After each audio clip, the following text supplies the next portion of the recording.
Welcome to Releaseology for the hamstrings. The hamstrings are very important muscles. Their innervation is the sciatic nerve. So sometimes you have to release the sciatic nerve by releasing the piriformis first. But these three hamstrings, they can be tricky. The important thing is to hold them in some pretty aggressive stretches and aggressive pressure point release, and have a very focused yin release when you start trying to trigger the releases for each of these muscles. So let's go through each of them one at a time. But now let's check the biceps femoris muscle. The biceps femoris is the most lateral of the hamstring muscles. It has two heads, one that comes from the ischium or from the ischial tuberosity. The shorter head comes from just in the middle way of the back of the femur down. They both converge and they come down to the fibula bone. And when they contract, they flex the knee by pulling the fibula and the lower leg into flexion. So right now I'm actually catching it at the origin, stretching, pressing really firmly, and then slowly backing my pressure out in yin mode and triggering releases. That gets it started for actually all the hamstring muscles. And let me follow it down a little bit more.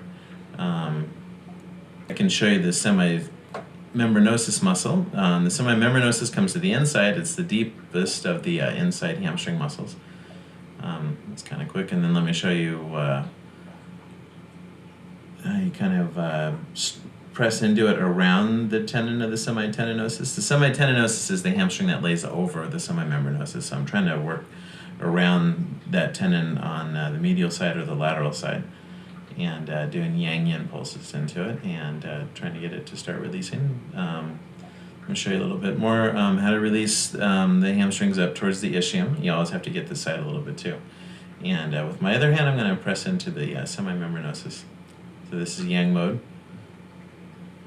The hamstrings are already stretched because the knee is straight, and I can slowly increase my pressure into where I feel the center of the pressure points, into the tightest points and the tightest fibers in this big hamstring muscle. And when I find the points, I slowly back my pressure out in yin mode, and that triggers releases, and I feel like the muscles just start to relax now.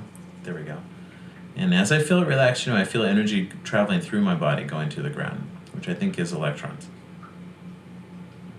It's kind of like static electricity that keeps the muscles tight. And when you hold the points and feel that flow go through you, when you start to back your pressure out, I think that's electrons coming out of the points, and that static electricity maybe is what it is coming out of the static muscle. And when it becomes less static, it becomes, fluid and starts to move again. So anyway, this is basically how you do the hamstrings. You have to spend more time in the hamstrings than smaller muscles, by the way, because, they're some of the biggest muscles in the body. So it looks like the semimembranosus is starting to release. Let me go ahead and switch over to the muscle that sits on top of it. The semitendinosus muscle is a muscle that sits right on top of the semimembranosus. They run down together. One is deeper. The semimembranosus is the deeper one, which we just went over, and the semitendinosus is the one that lays on top of it. They both run down the medial side of the hamstrings. They are the hamstrings, two of the three of the hamstrings. And when the knee is straight, it's already, they're already stretched. So basically, you can use one hand to kind of stretch the muscle even more, and then use the thumb of the other hand to lay into what you feel are the tightest tightest points of the tightest fibers along this muscle. And that's yang mode, and then slowly back your pressure out into yin mode and trigger releases until you feel like the whole thing's released. Let's go up to the attachment up at the ischium. Remember, all the hamstrings originate up at the ischium, so you have to keep coming back to the ischial attachments for all three of them where they converge. And you do yang mode, which turns your finger white, and slowly back your pressure out, and yin mode, and trigger releases, which gets the hamstrings to release more and more. And so that's it. That's the all the releaseology techniques for the hamstrings. There's only 3 hamstring muscles, but that's it for now, and I'll see you on the next video.